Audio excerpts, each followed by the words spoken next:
The story of the Library of Alexandria does not begin with fire.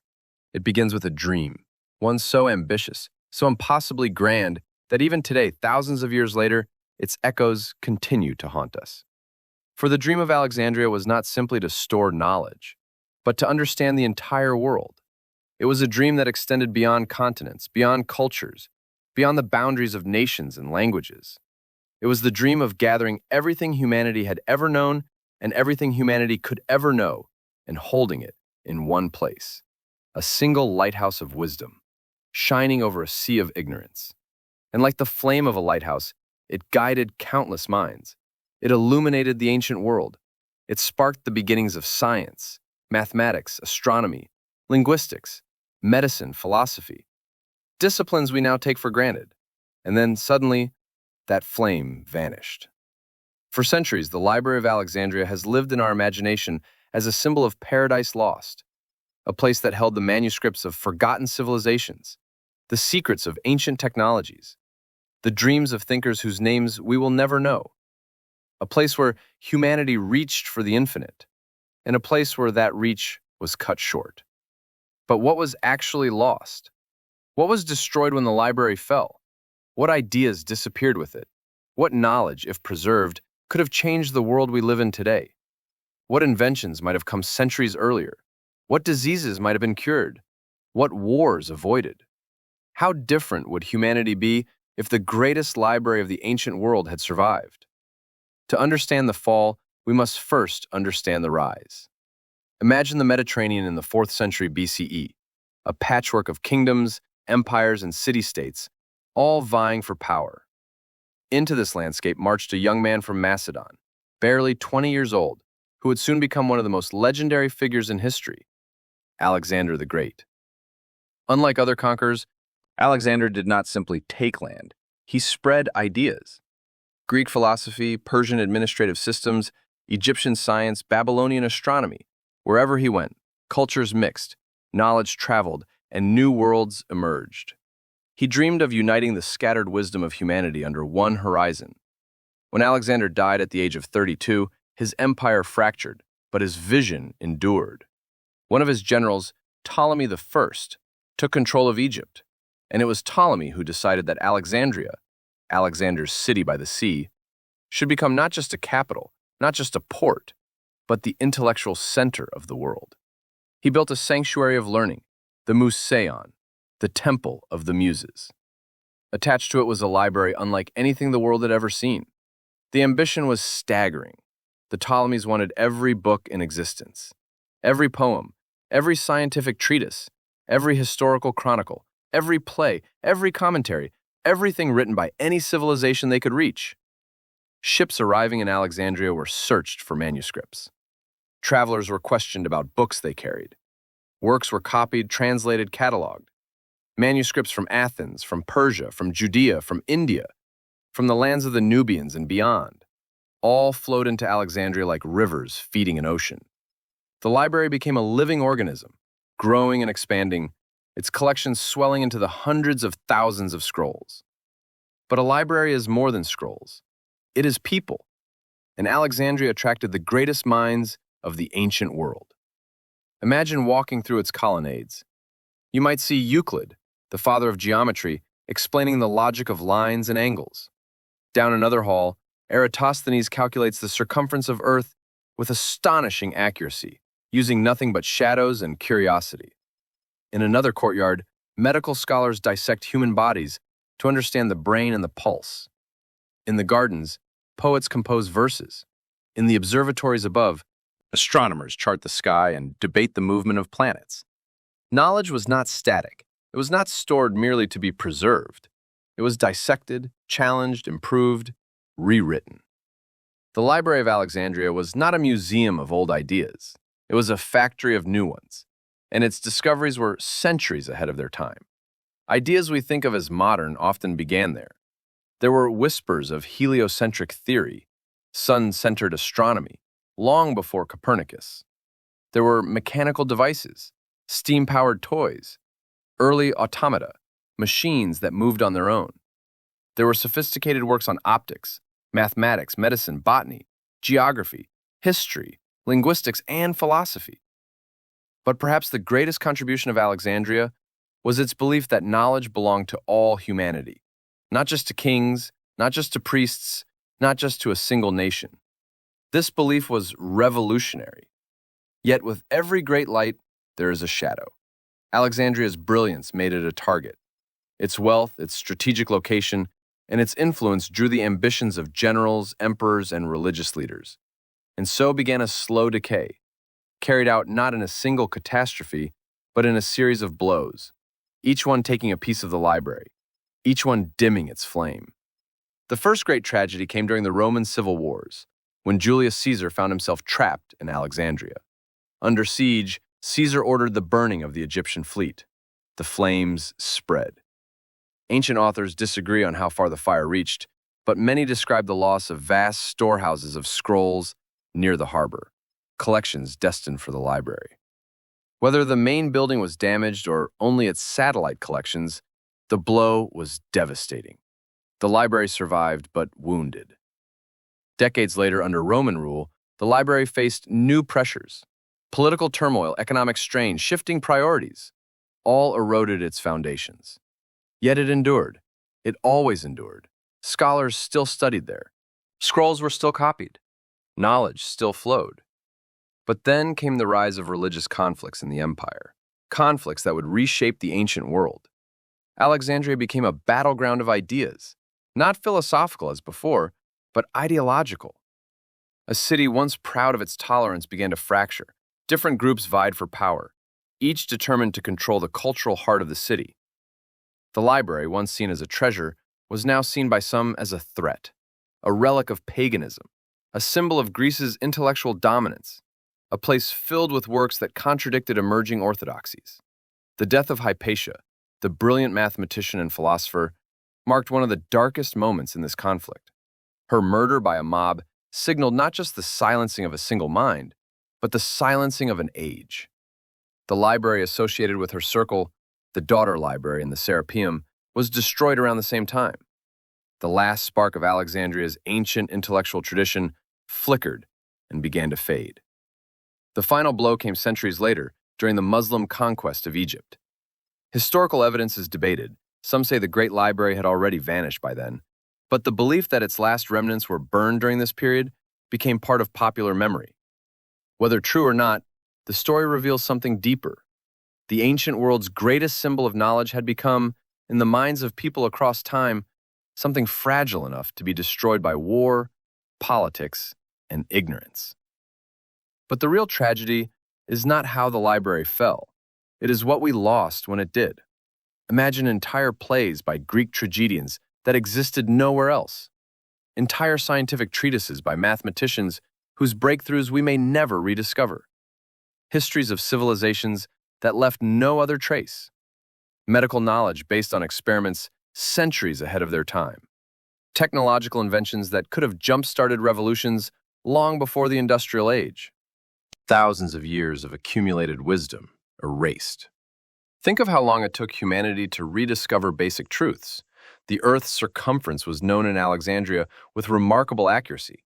Yet centuries later, educated people in Europe debated whether the Earth was flat.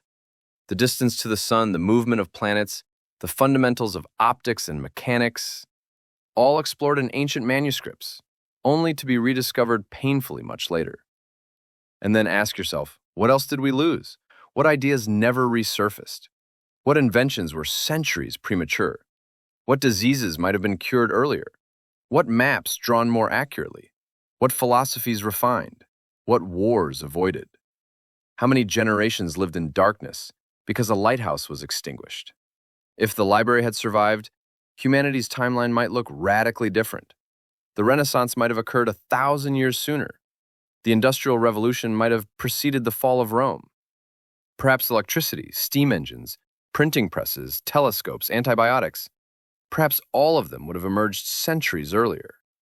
We might today be exploring other star systems, or perhaps we would have evolved into a more enlightened civilization, shaped by centuries of accumulated understanding instead of centuries of lost knowledge. But the story of the Library of Alexandria is not only a lament, it is a warning. Knowledge is powerful but fragile. It can be built over millennia and lost in a moment. It can survive wars and yet fall to politics. It can flourish under open minds and perish under closed ones. The fall of the library is a reminder that our progress is not guaranteed, that our brightest lights must be protected, that ignorance in any age is a threat to us all. Yet it is also a reminder of something else, that the human spirit has an extraordinary ability to rebuild. Though the library fell, the dream behind it did not die. Every modern library, every university, every archive, every scientific institution is a descendant of Alexandria. Every time we preserve knowledge, every time we study the past, every time we push the boundaries of the unknown, we honor it. The Library of Alexandria teaches us that the pursuit of knowledge is one of the most heroic acts of humanity. It teaches us that progress is fragile, that wisdom must be defended, and that the past contains mysteries we may never solve. It teaches us that the quest for understanding is eternal. And so, as we begin this long journey into the story of the library's life, death, and legacy, let us ask a final question. What if the fall of Alexandria is not merely a tragedy of the past, but a reminder of what we risk losing in the present? Knowledge is not merely preserved in pages, it is preserved in people. And long before the first spark of destruction touched the Library of Alexandria, the ideas within it lived in the minds of those who walked its halls. To understand the magnitude of what humanity lost, we must step inside the library as it once was, before any flame, before any war, before politics and faith and empire tore at its foundations. We must imagine it not as a relic, but as it lived, a breathing, bustling temple of thought. Picture the early morning in Alexandria. The city hums with activity. Merchants unloading goods from Greek ships, fishermen pulling in nets along the harbor, scholars in white robes crossing the wide streets paved with sun-baked stone. The salty wind mixes with the scent of papyrus glue and ink, and rising above it all is the Mauseon, the heart of the intellectual world. Inside its colonnaded courtyard, students recite passages from Homer, while others argue passionately about the nature of the soul. Philosophers debate ethics under the shade of sycamore trees. Mathematicians kneel on the ground, drawing geometric proofs in the dust with sharpened reeds. Scribes sit at long wooden tables, copying manuscripts with quiet precision, their hands moving in steady rhythm. There is a sense of reverence, not of silence, but of purpose, a feeling that every idea matters, that every question deserves to be asked, a place where curiosity is not a trait, but a duty. Walk deeper, down the marble corridors, past mosaic floors depicting muses and mythical heroes. You enter the great reading hall. Here, scrolls line the walls from floor to ceiling, organized with astonishing complexity. This catalog system, developed by the scholar Callimachus, is the first of its kind in the world. Every scroll has its place, its classification, its commentary. Knowledge is not simply stored, it is mapped. Imagine running your fingers along the smooth wooden shelves and feeling the papyrus beneath your hands. Inside these scrolls lie the poems of Sappho, the histories of Berosus, the plays of Aeschylus in their complete forms, scientific treatises from civilizations as old as Egypt and as distant as India. Knowledge that today exists only as fragments, quotes, or legends. The scholars here believe that the universe is understandable, that nature has rules and patterns that the human mind can uncover, that truth is not the property of kings or priests, but something any person may seek if they have the courage to question. Eratosthenes, the chief librarian for many years, embodies this spirit.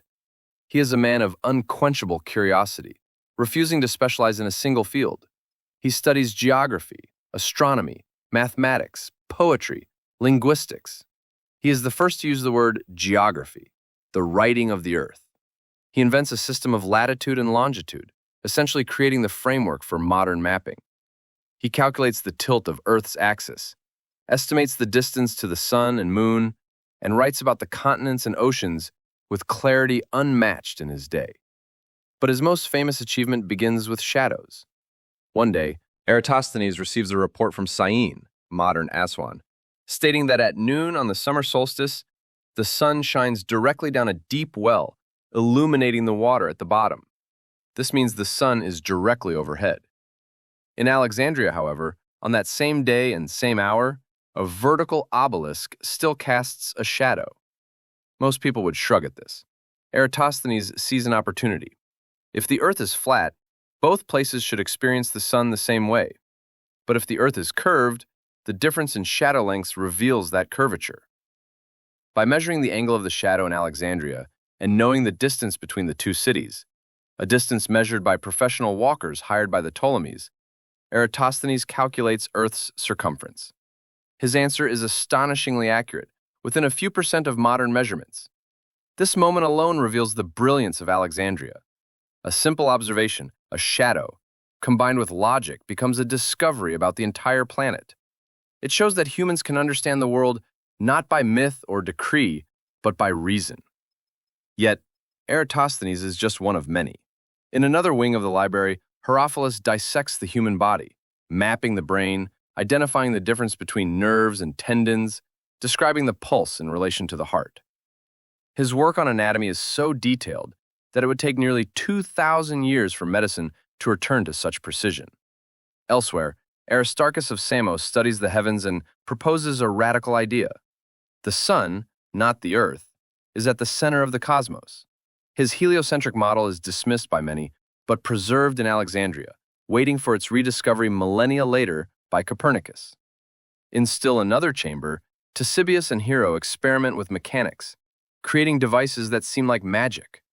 Automatic doors powered by heat, water pumps, primitive steam engines, mechanical birds that flap their wings, puppets that move on their own. Alexandria is not only a center of theories, it is a center of invention. Libraries today hold books. Alexandria held the very future of humanity, and yet, despite all this brilliance, the library lived under constant threat. Its very existence challenged authority. Knowledge empowers, and empowerment is rarely welcomed by those who rule. The Ptolemies supported the library in its early years, but later dynasties treated it with indifference or suspicion. Scholars found themselves caught in political storms beyond their control. But the greatest enemy of the library was not war alone, it was time. Each century brought new leaders, new religions, new conflicts, new priorities. The library's mission depended on stability and patronage, and both became increasingly fragile as the centuries passed. By the time Julius Caesar arrived in Alexandria, the library was already centuries old, but it remained vast, influential, irreplaceable. And yet, in the chaos of Caesar's civil war, it suffered its first major wound. Caesar found himself trapped, his ships burning in the harbor. Flames spread quickly, too quickly. Ancient accounts vary, but many describe the warehouses near the docks, which contained tens of thousands of scrolls awaiting cataloging, going up in smoke. Some say the fire reached parts of the library complex. Others say it did not. But what is certain is that precious manuscripts were lost, manuscripts that may have included works from Babylon, Persia, and early Greek authors that existed nowhere else. Picture the sky dark with smoke, the scent of burning papyrus filling the air, scholars watching helplessly as the words of generations evaporate. Not gone slowly, but in a single wave of heat. Ideas that once lit the minds of men extinguished before they could spark again. And yet, the library endured. It rebuilt. It persisted. Because the idea of Alexandria was stronger than any single disaster. But fire was not the only danger. Over the next centuries, Alexandria became a melting pot of tensions. Ethnic, religious, political. Greeks, Egyptians, Jews, Romans, all living in a city of enormous wealth and strategic importance. Rivalries simmered. Sometimes they erupted into violence. Alexandria's intellectual community, which once thrived on diversity, became entangled in conflicts that valued dominance over dialogue. Under Roman rule, the library's fortunes waxed and waned. Some emperors supported it, others ignored it, a few even feared it, but the knowledge within it still grew. Scholars continued to study and write. For a time, the Romans even expanded the library's influence, establishing daughter libraries throughout the city. Among these was the Serapeum, a temple dedicated to the god Serapis. This magnificent structure housed one of the most important annexes of the library, containing thousands of scrolls and functioning as a major philosophical center. It was here that later generations of scholars gathered, including those who carried on the Platonic and Aristotelian traditions. And it was here that the decline of the library reached a tragic climax. By the 4th century CE, the Roman Empire was undergoing profound change. Christianity had spread throughout the empire, and theological conflict became a powerful political force. Alexandria, as always, became a battleground, this time not of armies but of doctrines. The Serapeum, seen by many as a symbol of pagan knowledge, became a target. In 391 CE, following a decree by Emperor Theodosius banning pagan worship, a mob entered the Serapeum. What happened next varies depending on which historian tells the story. Some describe the destruction of statues and altars. Others describe the burning of scrolls. Some claim the building itself was demolished. Others insist only parts were damaged. What is certain is that the Serapeum's role as an intellectual center ended violently. And with its fall, the last institutional remnant of the Library of Alexandria disappeared from history. Yet the most symbolic tragedy occurred a few decades later with the death of Hypatia, a woman who commanded respect in a city dominated by men, a mathematician whose work on geometry and astronomy was admired across the Mediterranean, a philosopher who taught openly to anyone seeking knowledge, a symbol of the library's last surviving flame. Her murder, not just a political assassination, but a brutal killing by a mob, sent shockwaves through the ancient world. It was not only the death of a scholar, it was the death of an era. After Hypatia, there were no more names, no more librarians, no more scholars associated with Alexandria. The silence that followed is louder than any fire. And yet, even as the physical library faded into dust, its memory grew. Travelers in later centuries wrote of it with awe and sorrow. Scholars described it as a paradise lost. Philosophers used it as a symbol of the fragility of knowledge. Medieval historians blamed various groups for its destruction: pagans, Christians, Muslims, each narrative shaped by the beliefs of the storyteller. But the truth is far more complex. The Library of Alexandria did not die in a single night. It did not vanish in one fire or under one ruler. It died slowly, over centuries, from neglect, from conflict, from shifting priorities, from the erosion of curiosity itself. A library is easy to burn. A culture of learning is harder to sustain. Even so, the question remains, what exactly was lost? To answer that, we must imagine the manuscripts not as dusty scrolls, but as living voices. Voices that once spoke and now are silent. Voices that carried histories of ancient civilizations. Histories that left no other trace.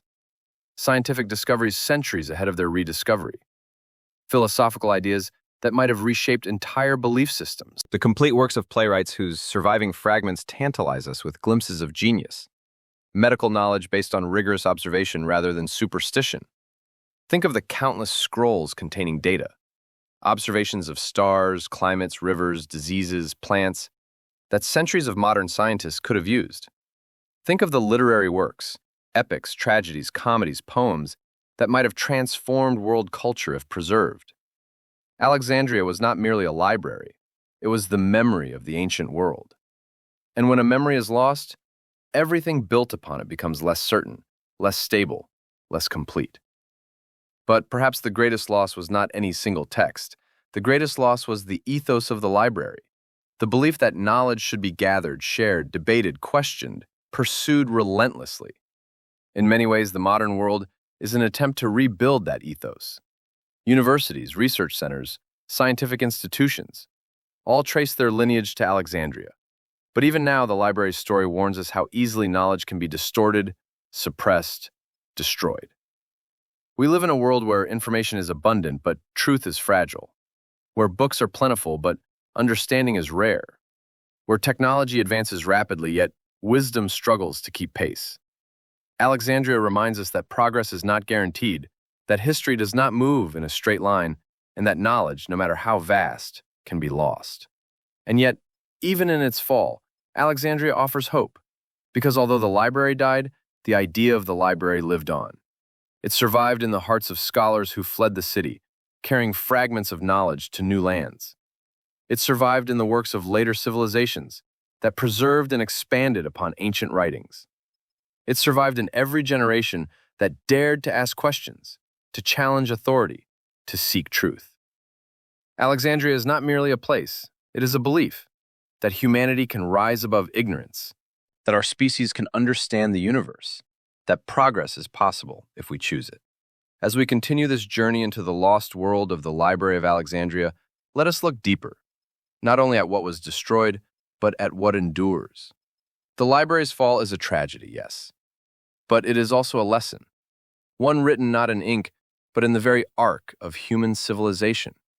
And as we turn the page to the next part of this story, we step closer to the heart of the mystery. What, specifically, was lost forever? And how different would our world be if even a fraction of that knowledge had survived? And yet, for all its staggering achievements, the Library of Alexandria was not a fortress of perfection. Its greatness rested on human hands, human decisions, and human politics.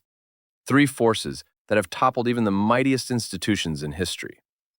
Beneath the glow of parchment and ink, there were whispers, rivalries, ideological disputes, and the uneasy reality that knowledge, no matter how sacred, always lives at the mercy of power.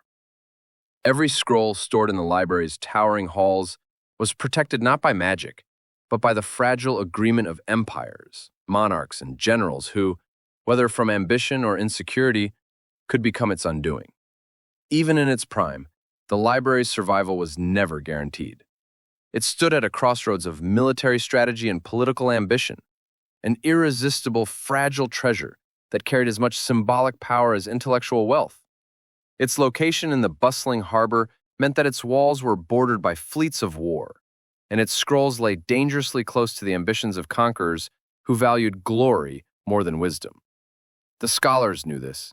Many wrote anxiously of politics in coded language, subtly acknowledging that knowledge without power is vulnerable, and power without knowledge is blind. Still, the work continued. Scholars arrived in Alexandria with eyes bright and hopeful, believing the library to be a sanctuary removed from ordinary life. They imagined it untouchable, as eternal as the stars whose movements they charted.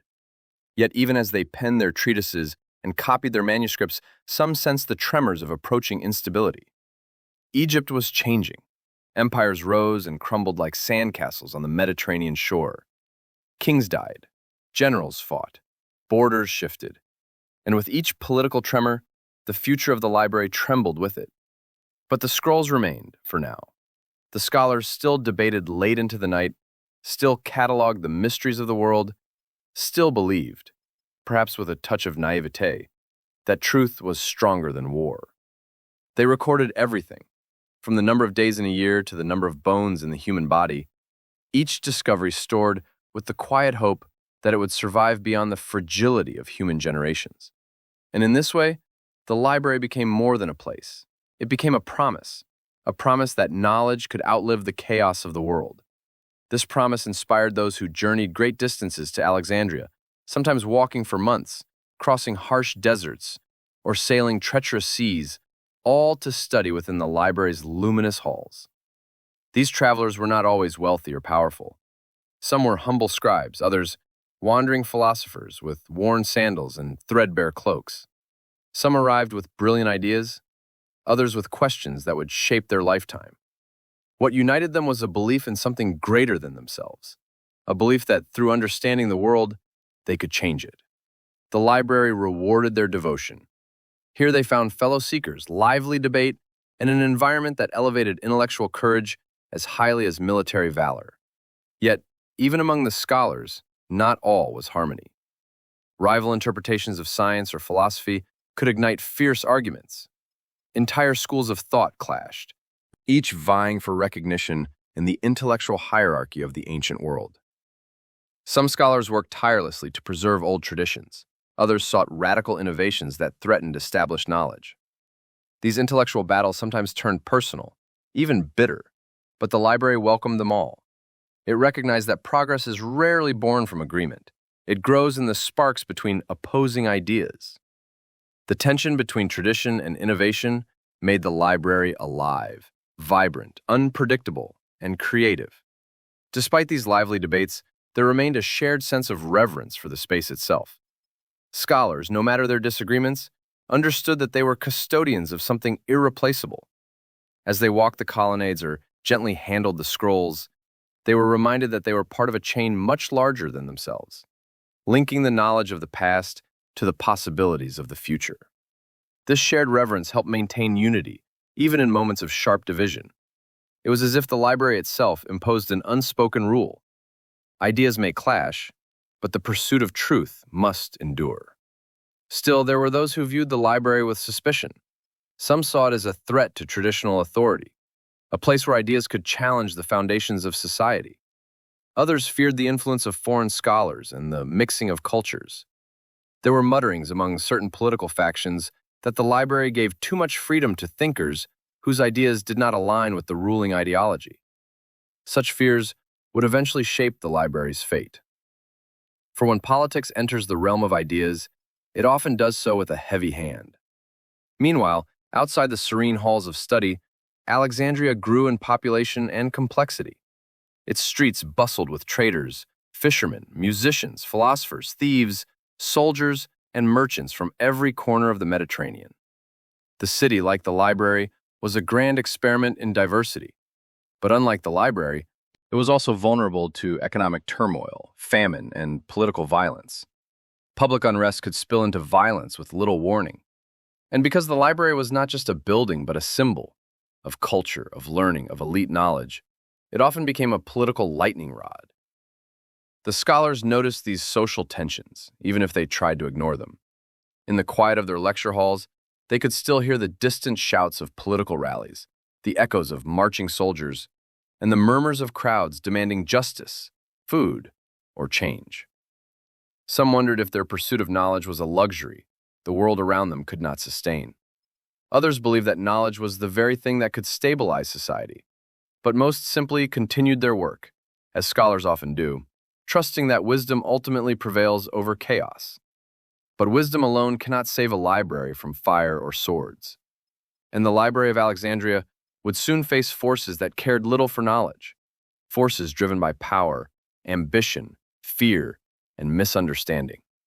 The first of these storms arrived not from within Egypt, but from the shifting political tides of the expanding Roman Republic. Alexandria, once the jewel of the Ptolemies, became entangled in a struggle for control that would reshape the ancient world. And at the center of this storm was a general whose name still echoes through history, Julius Caesar. Caesar did not come to Alexandria seeking to destroy knowledge. He came for power, for alliances, for control of Egypt's wealth and influence. But history does not always care about intentions. When Caesar stepped into Alexandria, he stepped into a volatile political conflict that would ignite violence, chaos, and an accidental disaster that changed the world forever. The library, situated dangerously close to the city's harbor and military districts, became collateral damage in a war it did not choose. But before the flames, before the battles, before the shouts of soldiers and the screams of burning ships, there was still peace, long enough for the library to continue shaping the world, long enough for scrolls to be copied, discoveries to be shared, and ideas to spread across continents, long enough for its legacy to take root in the hearts of those who studied there. And because of this, even when destruction came, the library's influence did not end. It merely transformed. The arrival of Rome marked the beginning of a new era for Alexandria. Some scholars welcomed the change, believing Roman rule would bring stability and protection. Others feared that the library would become a political pawn, its priorities dictated by emperors rather than intellectual curiosity. They were not entirely wrong. Rome admired Greek knowledge, but it did not always understand the delicate ecosystem of Alexandria's scholarly community. Rome valued efficiency, order, and control, traits that sometimes clashed with the free-flowing, exploratory spirit of the library. Yet, Rome also brought opportunity, new resources, new scholars, new patronage. For a time, the library adapted to these changes. It continued to function, though not without friction. Some of its freedom was lost, but much of its spirit remained. The library had survived transitions before, from the age of Alexander to the Ptolemies, and it would survive this one, at least for a time. But it would not survive all of them. For even as the Roman era began, forces more unpredictable than politics were gathering beyond Alexandria's walls. Forces of nature, human ambition, ideology, and chance. Forces that would eventually converge to erase one of humanity's greatest achievements.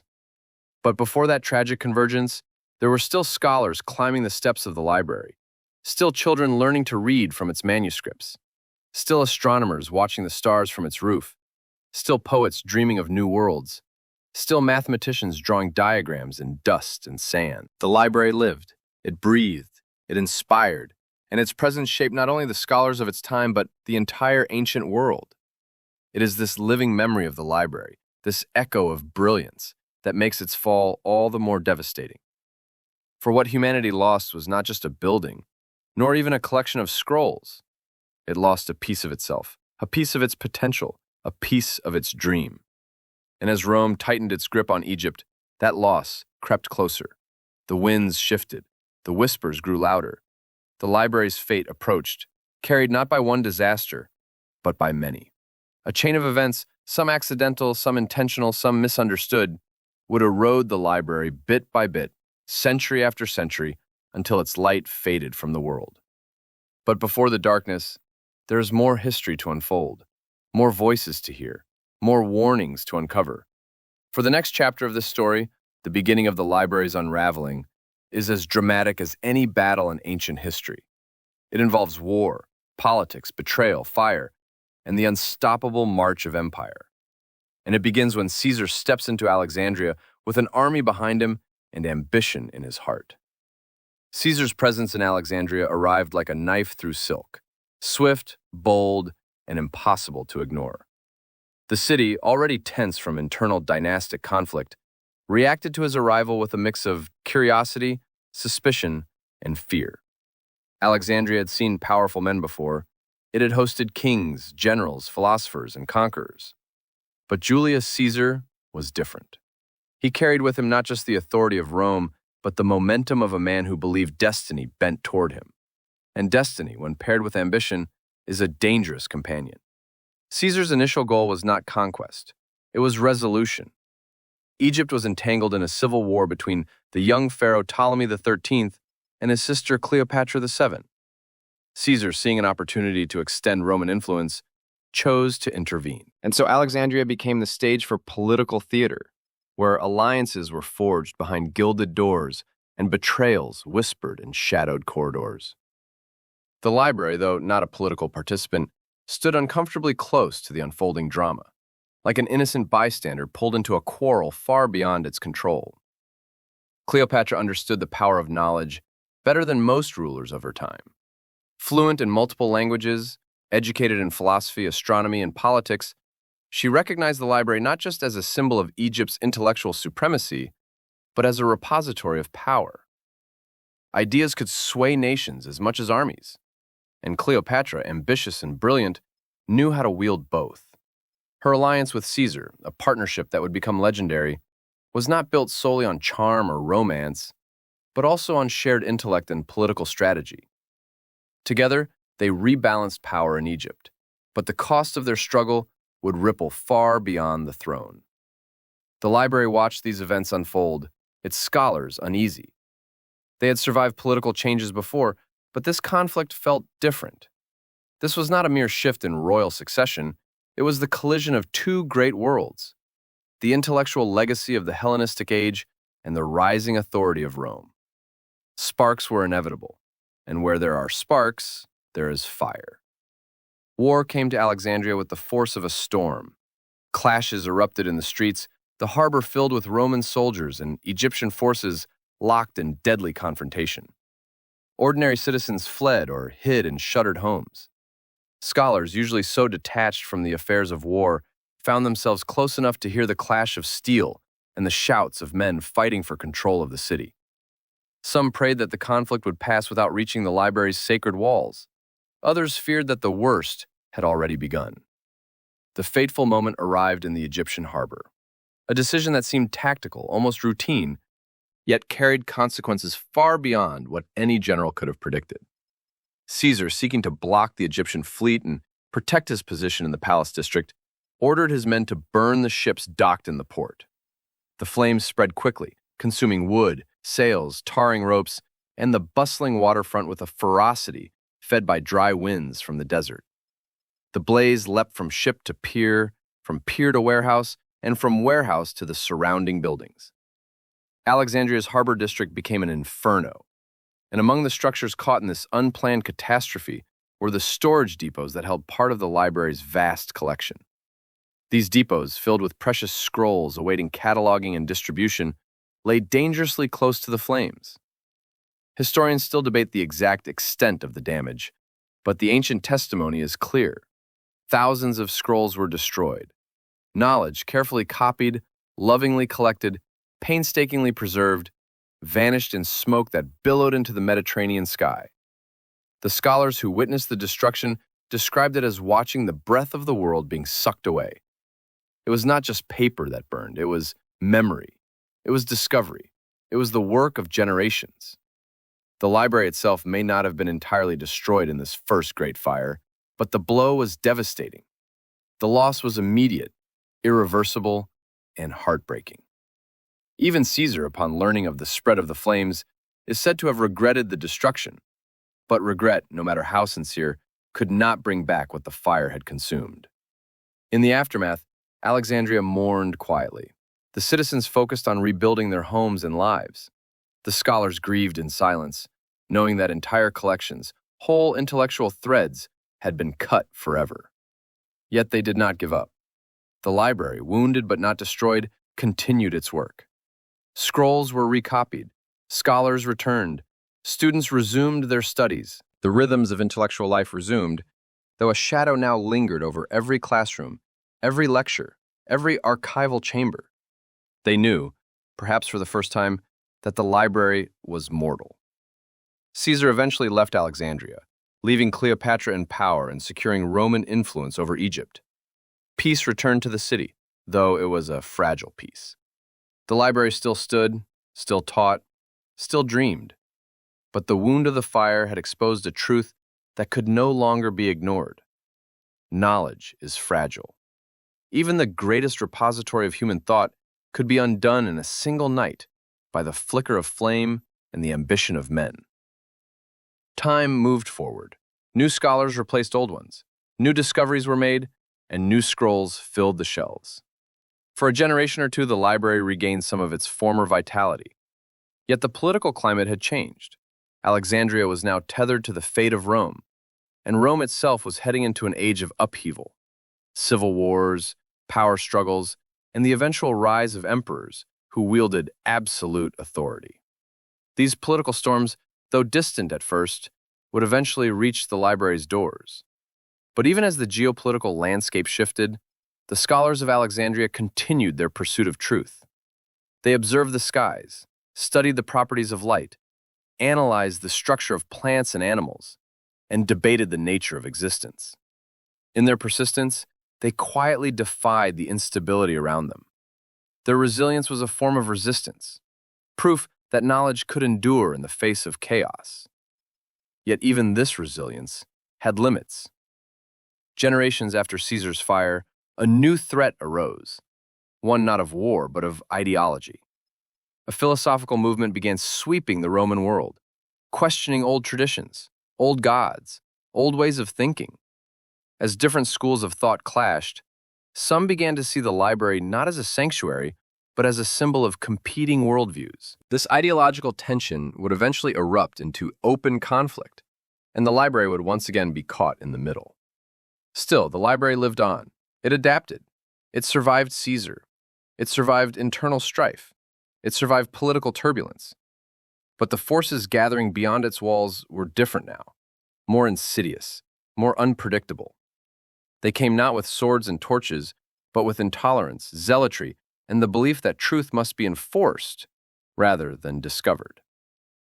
The next century would bring one of the most tragic chapters in the library's history, the story of Hypatia, the final great scholar of Alexandria, and the ideological violence that marked the true beginning of the end.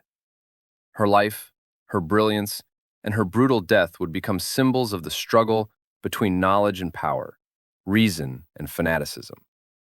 And her story would reveal that while a library can survive fire, it cannot survive a world that no longer values the truth it holds. But before Hypatia, before the rise of violent extremism, there were still years of knowledge, discovery, and quiet perseverance. Scholars pressed forward, driven by the belief that humanity could rise above ignorance. They believed in the power of ideas.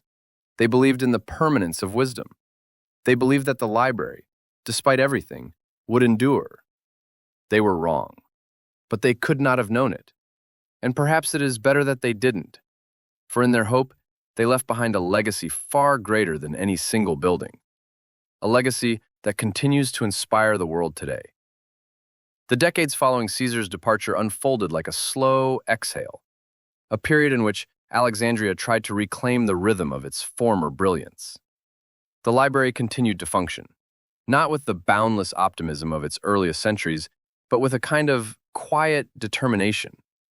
Scholars worked not because they believed the library was invincible, but because they knew its survival depended entirely on their perseverance. Yet for all their effort, the world outside its walls was shifting in ways they could not fully control. Rome tightened its grip on Egypt. The Ptolemaic dynasty had come to an end, replaced by a new order shaped by emperors rather than pharaohs. And with this change came new politics, new priorities, and new cultural tensions. The library found itself caught between old traditions and new authorities, admired by some Roman intellectuals, tolerated by certain emperors, and regarded with suspicion by others. It was no longer the crown jewel of a dynasty that worshipped knowledge. It was a prestigious but vulnerable institution in an empire whose relationship with learning was inconsistent and at times conflicted. Still, the scholars pressed on. They studied the works of earlier generations, corrected old errors, proposed new theories, and pushed the boundaries of what humanity understood about the world. The atmosphere in the library was different now, less celebratory, more cautious, but still deeply alive. The scholars were custodians of something fragile, something priceless, something that could be lost at any moment should the tides of politics turn against them. This awareness gave their work an urgency that had not existed in earlier centuries. Among these scholars were mathematicians who refined the geometry of Euclid, astronomers who extended the insights of Hipparchus, physicians who honed the anatomy studies passed down from Herophilus, and philosophers who debated the nature of consciousness, ethics, and the universe itself. Their discussions echoed through the colonnades and across the courtyards, a quiet reminder that the pursuit of truth continued regardless of the shifting political climate. But alongside the pursuit of knowledge, there was something else growing in Alexandria: fear.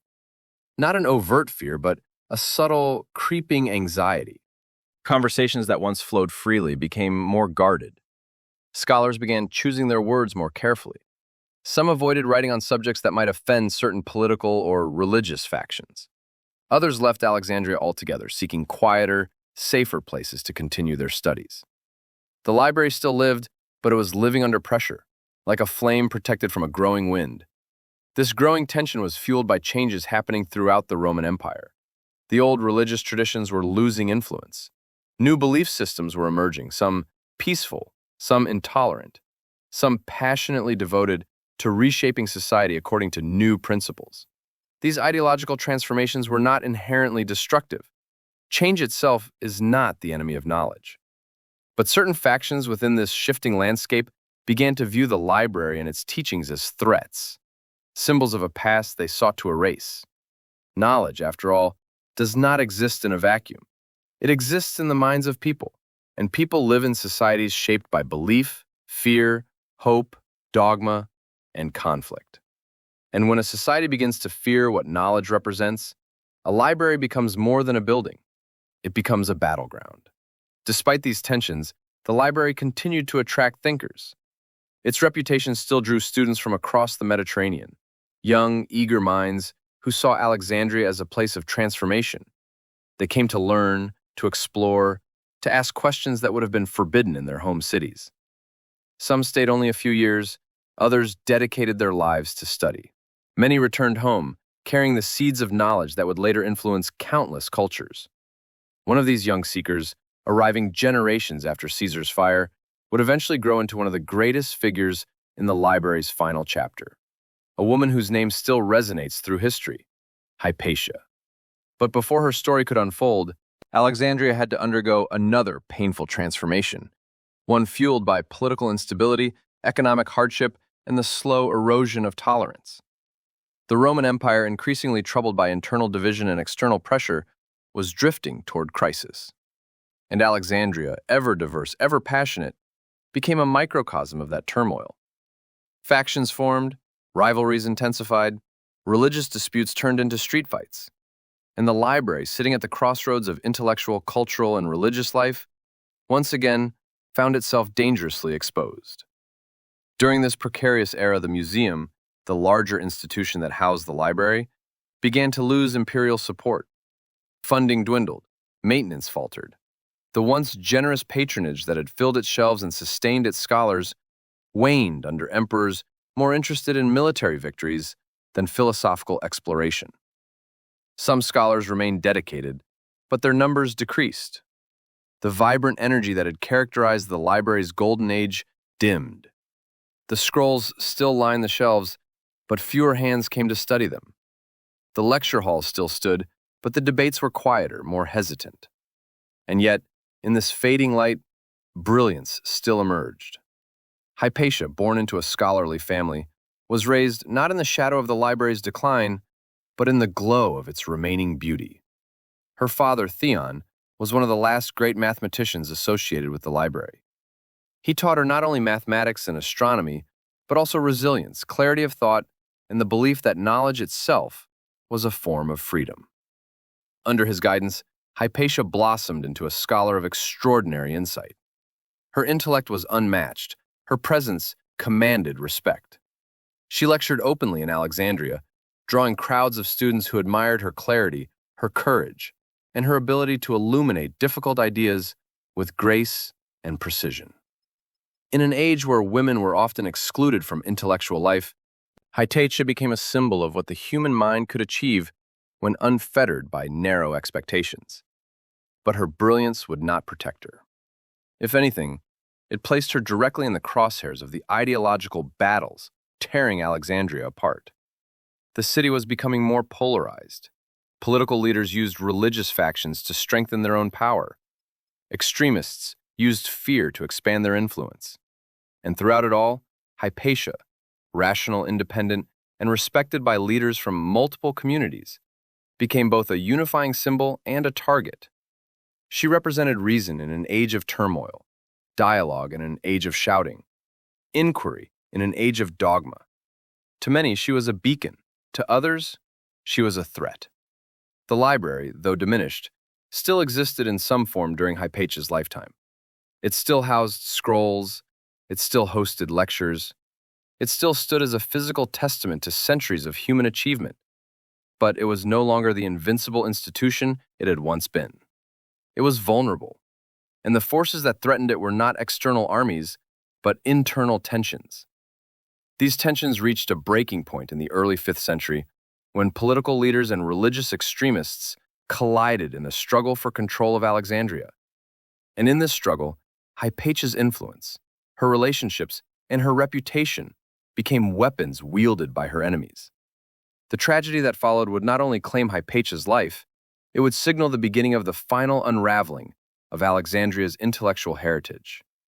With her death, a light went out in the city, and without that light, the library, already weakened, slipped further into darkness, its final decline accelerating in the years that followed. But before the end, there is more to understand. More about the forces that shaped Hypatia's world. More about the ideological storms gathering over the city. More about the fragile balance between knowledge and power that the library had maintained for centuries and was now losing. And so we turn to the story of a woman whose life and death became a turning point in the history of human knowledge, and whose legacy still challenges us to ask the question, what happens to a society when it chooses fear over understanding? In the years leading up to Hypatia's rise as Alexandria's foremost intellectual voice, the city was changing at a speed that frightened even those accustomed to its passion and unpredictability. Once a place where Diverse beliefs had coexisted, sometimes awkwardly, often vibrantly. Alexandria was now becoming a cauldron of tension. Economic pressures strained everyday life. Political instability fueled paranoia. And religious factions, once content to debate their differences, grew increasingly aggressive as they competed for influence in a city whose cultural soul was divided. The Roman Empire itself was transforming. Christianity, once a persecuted minority faith, had become the dominant religion of the empire. With its newfound authority came both profound compassion and unsettling zealotry, depending on who wielded its power. Many Christians were scholars, philosophers, and peaceful citizens seeking moral clarity. But others, particularly those who aligned themselves with political ambitions, found in religious fervor a powerful tool for control. Alexandria, with its complex mix of cultures, became a battleground for this new ideological landscape. The library and the museum, long associated with pagan roots, became symbols in this battle. Symbols that some extremist groups viewed not as treasures of human achievement, but as remnants of a past they wished to erase. And yet, the library still held on, weakened but not broken. It persisted in part because of individuals like Hypatia, who represented the spirit of inquiry, tolerance, and intellectual courage that had always defined Alexandria at its best. Hypatia's ascendance was not an accident. It was the culmination of a lifelong devotion to knowledge. From a young age, she was immersed in the intellectual world. Her father, Theon, recognized her potential early, an ability to grasp complex mathematical concepts with a clarity that surpassed even the most promising students. He taught her to think deeply, to question assumptions, to analyze without fear of contradiction.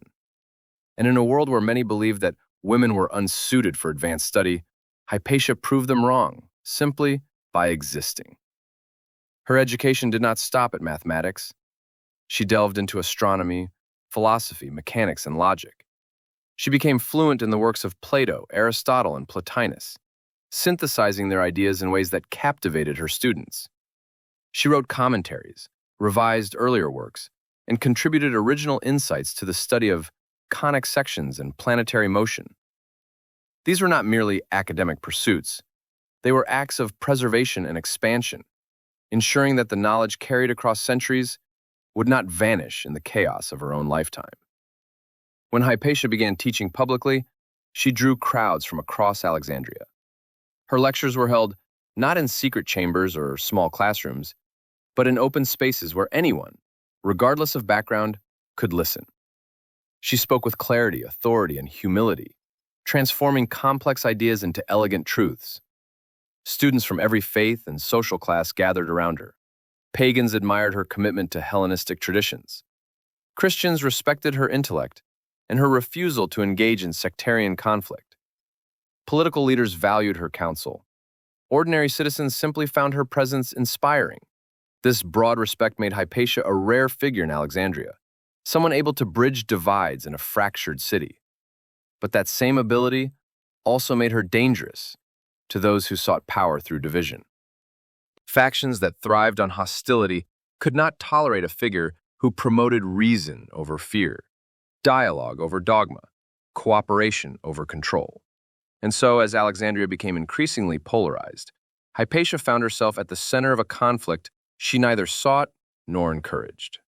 The political landscape of Alexandria was dominated by two powerful figures: Orestes, the Roman governor, and Cyril, the bishop of Alexandria. Orestes valued order and maintained close relationships with scholars and civic leaders. Cyril, a brilliant but uncompromising figure, sought to consolidate religious authority. Both men were influential. Both believed they were acting in the city's best interest. Yet their visions were fundamentally incompatible, and their rivalry escalated into open hostility. Hypatia, respected by Orestes for her intellect and neutrality, became an informal advisor to him. She had no interest in politics, yet her wisdom made her a natural confidant. Cyril and his supporters, however, interpreted this relationship as a threat. Rumors spread that Hypatia was obstructing reconciliation between Orestes and Cyril, not through factual claims, but through whispers crafted to turn public sentiment against her. It was not her ideas that provoked resentment, but her influence, her independence, her refusal to submit to the rising tide of extremism. Meanwhile, the library, though diminished, still existed in some form, a shadow of its former splendor, but still a place of study and preservation. Hypatia, connected through her father's lineage, represented its final intellectual flame. Those who feared the past saw her as a symbol of everything they wished to destroy. Those who cherished knowledge saw her as a guardian of Alexandria's legacy, a living embodiment of the city's golden age. The tension grew unbearable. Factions clashed in the streets. Minor incidents escalated into violent confrontations. Mobs, fueled by fear and manipulated by leaders hungry for control, began targeting individuals associated with rival groups. The principles of rational discourse, so essential to the library's mission, were eroding under the weight of anger and suspicion. And through it all, Hypatia continued to teach. She understood the danger, she recognized the growing hostility, but she refused to abandon her students or her principles. She walked through the city without guards, without armor, without fear, believing, perhaps too optimistically, that truth and integrity would protect her. But truth cannot stop a mob. Integrity cannot silence hatred. And knowledge, no matter how pure, cannot withstand those who fear it. One day in the early 5th century, as Hypatia traveled through Alexandria, she was ambushed by a mob incited by extremist leaders. They dragged her from her chariot, they beat her, they tore her apart. Her death was not merely an act of violence. It was a statement, a warning, a brutal declaration that the age of tolerance and intellectual freedom in Alexandria was ending. Her murder sent shockwaves across the ancient world. To many, it signaled that reason had lost its place in society. To others, it was a victory over a symbol of the old order. But to the library, already weakened, already wounded, it was a death blow. Without Hypatia's influence, without her presence as a unifying force, the fragile balance that had allowed any scholarship to survive collapsed. What remained of the library slowly faded. Scrolls deteriorated, collections fragmented, scholars fled. The museum closed its doors. Records were lost. And Alexandria, once the shining beacon of human knowledge, descended into a long twilight. The final destruction would come later, carried out not by a single faction, but by centuries of neglect, conflict, and indifference. But Hypatia's death marked the moment when the world stopped fighting for the library. It marked the moment when humanity, knowingly or unknowingly, turned away from one of its greatest treasures. And so the library fell, not in a single night, not in a single fire, but through a long series of decisions, conflicts, and failures to protect what mattered most. Its destruction was not just physical, it was philosophical, it was moral. It was the triumph of fear over curiosity. But the story does not end here, for even in its fall, the Library of Alexandria left behind a legacy that shaped the world in ways its destroyers could never have imagined. Its influence survived in fragments carried across continents, in ideas adopted by new cultures, in the spark of curiosity it ignited in generations long after its buildings turned to dust. And that legacy deserves to be told. And yet, even as the early Roman Empire ascended, even as roads stretched across continents and aqueducts marched over valleys, even as marble forums glittered under Mediterranean suns, the great Library of Alexandria was no longer the heart of an empire. It was the peripheral jewel of a kingdom absorbed by a larger machine. The scholars could sense the shift. They were no longer the keepers of dynastic prestige. They were the curiosities of an empire that believed it already knew everything worth knowing. But knowledge never stands still, and neither did Alexandria. Still, the library endured. It survived not because Rome needed it, but because ideas have a strange resilience. Empires topple, kings fall, armies disintegrate, but ideas persist, coiling through the cracks of history, waiting to be rekindled. For a time, that spark still lived in Alexandria. The city continued to attract philosophers, astronomers, doctors, mathematicians. The museum still offered stipends, though smaller. The scrolls continued to be copied, though less fanatically. And the Serapeum still rose like a guardian of memory, its columns watching over centuries. But the world was changing faster than Alexandria could adapt. The intellectual environment of the ancient Mediterranean, once vibrant, curious, and competitive, began to fracture. The old gods waned, new faiths rose, tolerance faded, certainty hardened, and certainty is the enemy of inquiry. The city that once embraced every idea, every theory, every voice, now found itself in the center of ideological storms that cared nothing for scholarship.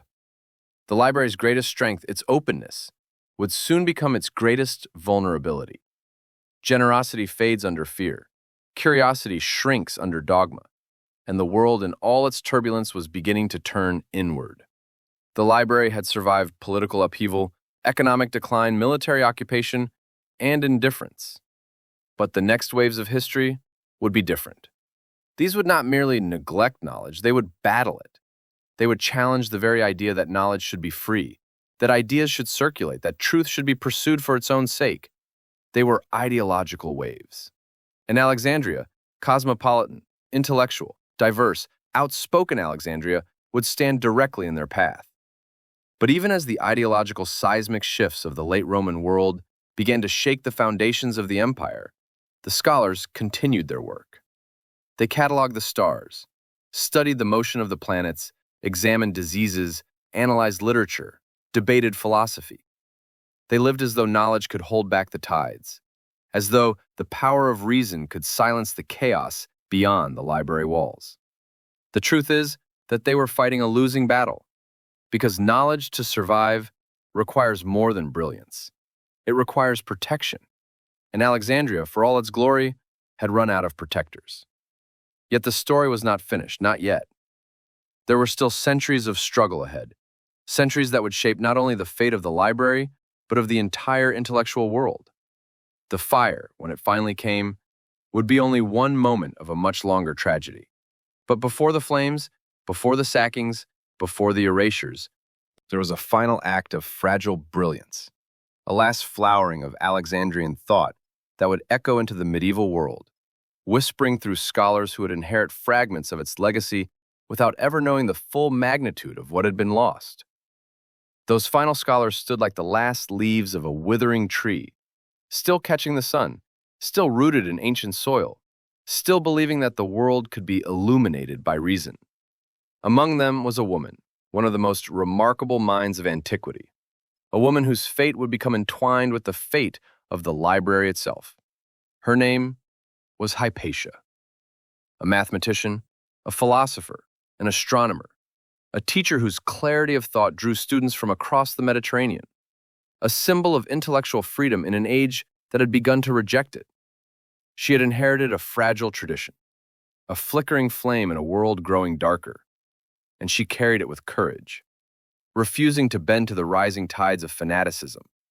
But in the late 4th and early 5th centuries, Alexandria was no longer the thriving intellectual beacon it once had been. It had become a battleground, politically, religiously, culturally. Rival factions clashed in the streets. Authority was contested. Philosophical schools were under pressure. The ancient temples, guardians of centuries of knowledge, were being dismantled. And the Serapeum, the last great sister institution of the library, would not survive the winds of this new world. The year 391 marked a turning point. Edicts were issued, temples were closed, pagan institutions were condemned, and in the sweeping enforcement of these decrees, the Serapeum was attacked, plundered, and ultimately destroyed.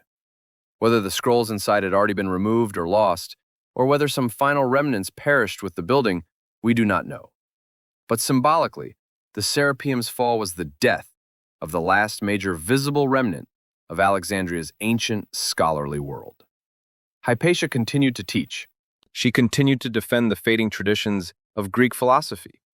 She continued to represent an Alexandria that still believed in rational discourse. But history had turned against her. Her murder, brutal and public, was more than the death of a scholar. It was the final strike against the intellectual culture she embodied. With her death, the last flicker of classical Alexandrian scholarship dimmed. Not extinguished completely, ideas never die cleanly, but transformed into embers, scattered across future generations. Fragments of manuscripts copied elsewhere, concepts preserved in later Byzantine or Islamic scholarship. ideas that resurfaced centuries later in medieval Europe. But the heart was gone. The Library of Alexandria, whatever remnants had survived the earlier fires, the wars, the political upheavals, was now a ghost, a memory, a symbol without a home. And yet, the tragedy does not end at the loss. Because the deeper question, the haunting question, is not simply what was destroyed. It is what never had the chance to exist. The missing inventions, the missing theories, the missing revolutions in science, mathematics, medicine, literature, engineering, the golden ages that might have come sooner, the diseases that might have been cured, the technologies that might have been discovered, the philosophies that might have shaped civilizations differently. History is not only what happened, it is what could have happened. And the Library of Alexandria stands as one of humanity's greatest what-ifs. For centuries after its fall, scholars would whisper about it, poets would mourn it, historians would argue about it, philosophers would use it as an emblem of lost potential. It would become a symbol larger than any building, larger than any collection of scrolls. It became the symbol of the fragility of knowledge, a reminder that progress is not guaranteed, that ideas, no matter how brilliant, can be erased, that civilizations can choose to forget, that enlightenment can be snuffed out by fear, by politics, by zealotry, by neglect. The Library of Alexandria is not simply an ancient building. It is a mirror held up to humanity, and what it reflects is both our brilliance and our vulnerability. For we are the only species that can destroy its own future by erasing its own past. And yet, even in its destruction, the library left behind a final lesson, a lesson that would echo through the ages like a whisper carried over centuries. Knowledge must be protected. Ideas must be shared. Curiosity must be defended. And the pursuit of truth must never depend on the whims of power. Because when knowledge is burned, humanity burns with it. The story of the Library of Alexandria does not end in ancient ruins or ashes. It continues in every library built since, in every archive protected, in every scholar who resists censorship, in every teacher who preserves truth, in every civilization that chooses to learn rather than forget. The library is gone, but its meaning endures. And now, after its long fall, the question remains, what will we do with its memory? But the memory of the library is not a silent one. It does not sit quietly in the background of human history like some forgotten ruin. Instead, it pulses faintly, like a heartbeat beneath the soil. It resonates in the collective imagination of humanity, shaping how we see knowledge, how we fear its loss, and how we dream of its preservation. For even centuries after its disappearance, the Library of Alexandria continued to haunt the minds of those who longed to understand the world. It became a symbol invoked by philosophers, scientists, mystics, and poets. A symbol of the boundless curiosity of humankind and of the dark forces that can extinguish it. To understand why the library became so mythologized, one must grasp what was truly lost. Not in numbers, not in titles of scrolls, not in catalog lists that have vanished, but in the trajectory of civilization itself. The library was unique not because of its size, though it was immense, not because of its resources, though they were unparalleled, not even because of its scholars, though they stood among the greatest minds ever gathered. It was unique because it represented a unified vision of human knowledge, a vision in which all cultures, all languages, all disciplines were welcome, a vision in which truth was not owned by a nation, a king, a priesthood, or any single ideology. A vision in which knowledge was not simply power, it was a responsibility. The library was the first great repository of global human thought. It was the first attempt to gather the sum of the world's wisdom into one place. And that vision was revolutionary. So revolutionary, perhaps, that the world was not ready for it. Civilizations of the time valued knowledge, but often as a means of control, governance, religious authority, or military advantage. The idea that knowledge should be universal, shared, debated freely across cultures, preserved regardless of political boundaries, that was something new, and something fragile. But despite its fragility, The library stood for centuries as a beacon, an experiment in intellectual unity, an experiment whose failure changed the world more profoundly than we will ever truly grasp. Imagine for a moment a world where the library had endured, where its collections grew century after century, where its scholars continued to collaborate across borders, languages, and religions, where the knowledge of Greece, Egypt, Persia, India, China, Babylon, and beyond flowed into one shared reservoir. Imagine what humanity might have become, what inventions might have appeared 500 or 1,000 years earlier, what scientific revolutions might have unfolded in the ancient world, what diseases might have been understood long before they ravaged populations, what philosophies might have been refined into more humane systems of governance. But the library's collapse forced humanity to restart again and again. Knowledge that could have been cumulative instead became cyclical. Ideas that could have been built upon were instead forgotten and rediscovered centuries later by others unaware they were retracing ancient footsteps. And so the Library of Alexandria remains, not just a historical tragedy, but a counterfactual universe, a reminder of what could have been. Yet even as it became a myth, the library also became a seed that would germinate slowly, secretly, sometimes without conscious memory of its origin. For though the buildings fell and the scrolls burned or were scattered, the idea of the library lived on. Like a whisper across time, it influenced the creation of later centers of learning, Byzantine academies, Islamic Golden Age libraries, European monasteries, Renaissance institutions, and eventually modern universities. In some sense, every great library ever built is an echo of Alexandria. Every shelf is a resurrection. Every scroll replaced by a book, then by digital data, is a step toward the dream that the ancient scholars once held. Every pursuit of universal knowledge is a tribute to the vision that burned but did not die.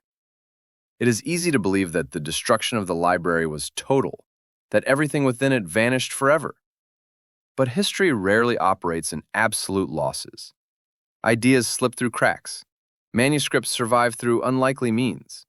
Fragments travel in the pockets of merchants, soldiers, or monks. Concepts jump cultural boundaries like sparks carried on the wind. Some fragments of Alexandria undoubtedly survived, though often transformed beyond recognition. A commentary copied into a monastery in Constantinople, a mathematical technique preserved in Arabic translations centuries later, an astronomical idea folded into works that the Renaissance scholars would rediscover. But the coherent whole, the integrated body of knowledge, was gone. What survived were echoes, not the voice itself. And yet those echoes shaped civilizations, for the world did not abandon the dream of knowledge simply because the library fell. If anything, its fall intensified the longing for such a place. Historians, philosophers, and writers in later eras would invoke the library not as a practical institution, but as an ideal, as a reminder of the fragility of intellectual progress, as a motivation to protect what remained and to create new repositories that might endure where Alexandria could not. And this longing is not merely historical. Even now, in the digital age, the spirit of the library is invoked in discussions of information, preservation, and access. The internet itself is often described, sometimes explicitly, sometimes unconsciously, as a kind of global library of Alexandria, a place where the sum of human knowledge is gathered, interconnected, and shared. But just like the ancient library, this digital one is fragile, vulnerable, subject to forces that can erase, distort, or fragment it. And so the story of Alexandria becomes a warning, a metaphor, a reflection of the anxieties of every age that values knowledge but fears its loss. The power of the library's myth is not that it once existed. It is that it represents a dream humanity keeps chasing, a dream to collect everything, to understand everything, to preserve everything, a dream that pushes civilizations toward learning, communication, and memory, a dream that urges us to transcend the limitations of time, geography, and culture, a dream we are still trying to realize. But perhaps the most important legacy of the library is this: it reveals that knowledge is never purely local, never purely national, never belonging to one people or one era. Knowledge is a collective inheritance. It is the shared creation of countless cultures, generations, and individuals. When a library burns, it is not a single city that suffers. It is the world. It is the future. And when humanity rebuilds knowledge, even fragment by fragment, century by century, it is also the world that heals. This is why the story of the Library of Alexandria matters. Not because of the scrolls themselves, not because of the building, not because of the names of the scholars who once walked its halls, though those names deserve to be remembered. It matters because it reveals something fundamental about human nature. We are creatures who seek meaning. We are creatures who seek understanding. We are creatures who build institutions of memory because we know, instinctively, that forgetting is death. And so the loss of the library is not just a historical event. It is a human tragedy, a universal tragedy, but also a universal challenge. For if we understand what was lost, if we truly grasp the scale of it, then perhaps we will work harder to protect the knowledge we still have, to preserve the voices of our own age, and to build institutions that can withstand the storms of politics, ideology, and time. We cannot revive the Library of Alexandria, but we can honor it by learning, by questioning, by preserving, by remaining curious. For the spirit of the library lives wherever knowledge is cherished and dies wherever it is feared. Centuries passed and the city of Alexandria changed hands again and again. The Roman Empire, once mighty and unified, fractured under the weight of its own contradictions. Power shifted, borders dissolved, languages evolved, and religions reshaped the cultural fabric of the Mediterranean. Yet, through every transformation, the idea of Alexandria lingered, a ghost of brilliance haunting the imagination of later generations. When Arab scholars arrived in Egypt in the 7th century, they encountered ruins that still whispered of the city's former grandeur. The colonnades and temples were crumbling, but traces of its intellectual legacy endured. The new rulers were themselves inheritors of a vast curiosity, and they began to ask, what knowledge had once lived here? What wisdom had been lost? From those questions, the embers of the ancient flame flickered to life again, not in the same halls, not under the same banners, but in spirit. Across the Islamic world, from Baghdad to Cordoba, libraries rose like mirrors of Alexandria. Scholars of the Abbasid Caliphate, inspired by the tales of the lost library, launched one of the most ambitious translation movements in history. Greek, Persian, Indian, and Syriac texts were gathered, translated into Arabic, studied, and expanded upon. Mathematics, astronomy, medicine, philosophy, chemistry, all flourished once again, infused with the ancient methods of inquiry that had defined the Hellenistic age. The House of Wisdom in Baghdad became a beacon not unlike the Library of Alexandria, a place where minds from every culture met, debated, and redefined the boundaries of human understanding.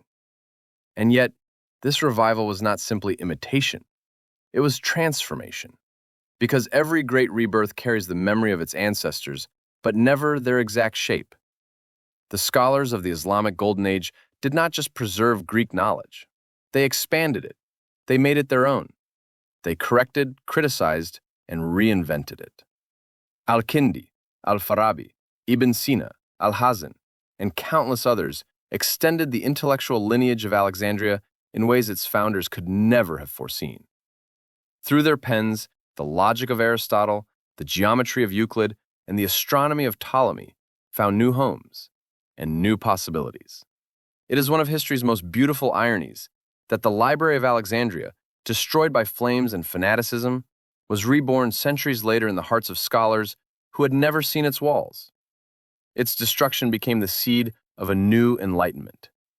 The light that was extinguished in Egypt burned again in Baghdad, in Damascus, in Cordoba, and from there, the flame traveled westward once more.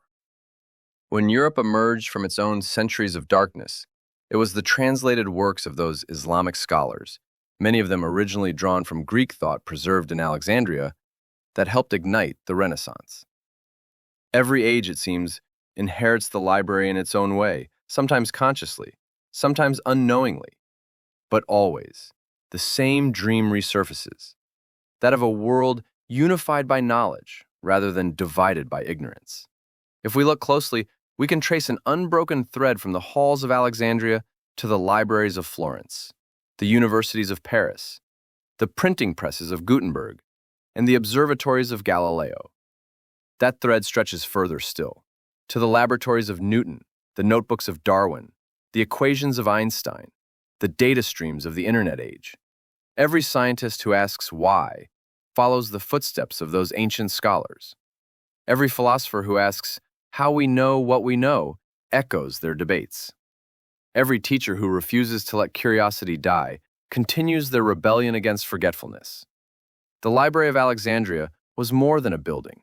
It was a promise that knowledge could outlast power, a promise that truth, however fragile, could survive destruction if enough minds chose to remember. But remembrance alone is not enough, because the story of the library is not just one of loss. It is a warning. It warns us of what happens when societies turn away from curiosity, when they trade dialogue for dogma, when they let fear dictate what may or may not be known. It warns us that no civilization, however advanced, is immune to forgetting. For the enemies of knowledge do not always come with torches. Sometimes they come with indifference. Sometimes they come disguised as convenience. Sometimes they come in the form of a quiet decision not to preserve, not to question, not to care. The destruction of the library was not just an act of fire. It was an act of neglect, an act of pride, an act of fear. And those forces still exist in every era. In our own time, knowledge is abundant, but wisdom is fragile. We carry more information in our pockets than the Library of Alexandria ever held, and yet we are haunted by the same dangers: misinformation, censorship, apathy, and the endless noise that drowns out truth. The library's story reminds us that knowledge without understanding is just accumulation, that preservation without reflection is hollow, that curiosity must be renewed, not just archived. Because the library was not destroyed once, it is destroyed every time humanity forgets why knowledge matters. But it is also rebuilt, again and again, every time someone chooses to learn. When a child opens a book with wonder in their eyes, when a scientist stares at a night sky filled with questions, when an artist paints a truth that words cannot contain, when a teacher, in a forgotten classroom, passes on the love of inquiry to another generation. These are acts of resistance against the same darkness that burned Alexandria. And so, the fall of the library is not just history, it is a mirror. It reflects what we have been, what we are, and what we might become. Will we build new libraries, not just of stone and data, but of compassion, curiosity, and courage? Will we guard truth against the flames of ignorance that still smolder around us? Or will we, like those who came before, let fear win once again? The choice has always been ours. For as long as humanity exists, the library will rise and fall within us. It will live in our questions or die in our silence. And perhaps that is the final paradox of Alexandria, that even in its destruction, it achieved immortality. The great library may have burned, but its dream cannot. For every act of discovery, every whisper of curiosity, every question that challenges the world as it is, in its own small way, the library reborn. And still, the story has not ended. For the Library of Alexandria lives on not only in the echo of history or the collective imagination, it lives in the questions we ask today. Questions about how we preserve knowledge, how we share truth, how we protect memory from the erosion of time and the violence of ignorance. If we close our eyes, we can almost hear the faint rustling of ancient scrolls, the murmured debates of scholars, the scratch of reed pens on papyrus. These sounds are not gone. They have transformed. Today they echo in the whir of servers, the tapping of keyboards, the quiet turning of pages in libraries around the world. The medium has changed, but the impulse remains the same: to understand, to remember, to connect. For this is the essence of the library's legacy, not the walls, not the scrolls, but the pursuit itself. Imagine for a moment stepping into that ancient place once more. Imagine standing in a hall so vast that its roof disappears into a golden haze. Imagine columns, carved with the stories of gods and kings, standing beside shelves filled with the stories of ordinary lives: farmers, sailors, healers, poets. Imagine the mingling of languages: Greek, Egyptian, Hebrew, Persian, Phoenician, Sanskrit. Imagine knowledge flowing freely, unconcerned with borders or ideologies. Imagine a world where curiosity is the highest virtue. That was the dream the library embodied, a dream so powerful that even its ashes still shaped the human mind.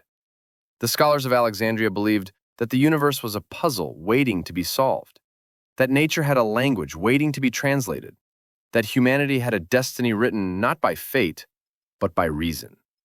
They believed that truth was a flame, fragile, but capable of lighting countless others without diminishing its own glow. Those flames spread, from scholar to student, from scroll to scroll, from culture to culture. Even when the building disappeared, the ideas did not. They migrated, adapted, took root elsewhere. The world grew because of them. But for every idea that survived, hundreds more did not. That is the tragedy. We live in a world shaped by remnants, by fragments of fragments. We build our knowledge on the ruins of forgotten brilliance. And yet, perhaps that is what makes the pursuit so profound. Knowledge is not a monument, it is a journey. It is the process of rediscovering what was lost, of reinventing what was forgotten, of reaching for what once seemed impossible. The library teaches us that we are always standing at the edge of possibility, that we are always one idea away from transformation, that the boundary between enlightenment and obscurity is thinner than we think. But it also teaches us that knowledge must be defended, not with swords or walls, but with responsibility, with dedication, with humility, with the awareness that truth is not guaranteed and that ignorance is always waiting for its chance to return. For if the library fell because of fear, pride, and carelessness, then its rebirth requires the opposite: courage, curiosity, and vigilance. Look at the world around us. Information is abundant, yet understanding remains scarce.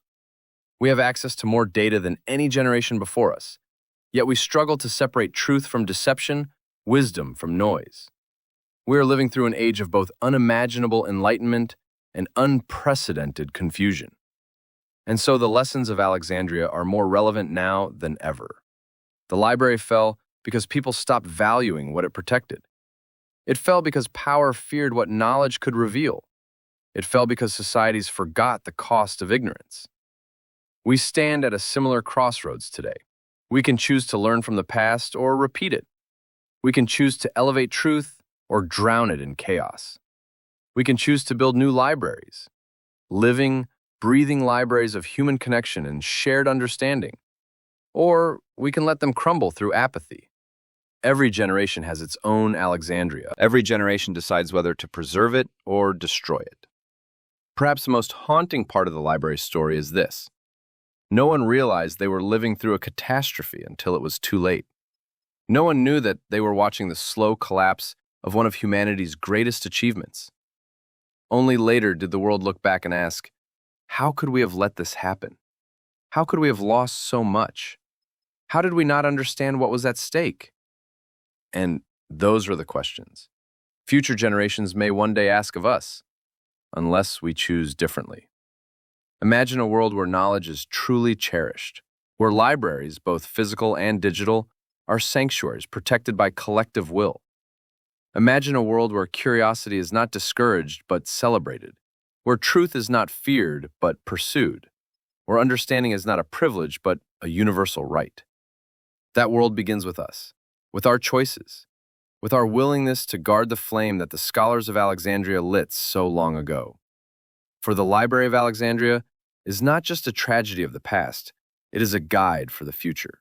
It tells us that knowledge is fragile, but also resilient, that it can be destroyed but also rebuilt, that even in the darkest times, there will always be those who seek to illuminate the world. It tells us that every era has its own scholars, its own dreamers, its own guardians of memory, and that in protecting knowledge, we protect the story of humanity itself. So let the fall of the Library of Alexandria remind us of what is worth saving, Let its memory inspire us to ask better questions, to seek deeper truths, to share what we learn with courage and generosity. Let it challenge us to build something even greater in its name, something that honors its vision, its ambition, its belief in the boundless potential of the human mind. Because the library did not die in vain. Its loss shaped civilizations. Its legacy sparked renaissances. Its memory fuels the technologies of today. Its dream lives wherever a human mind reaches beyond what is known.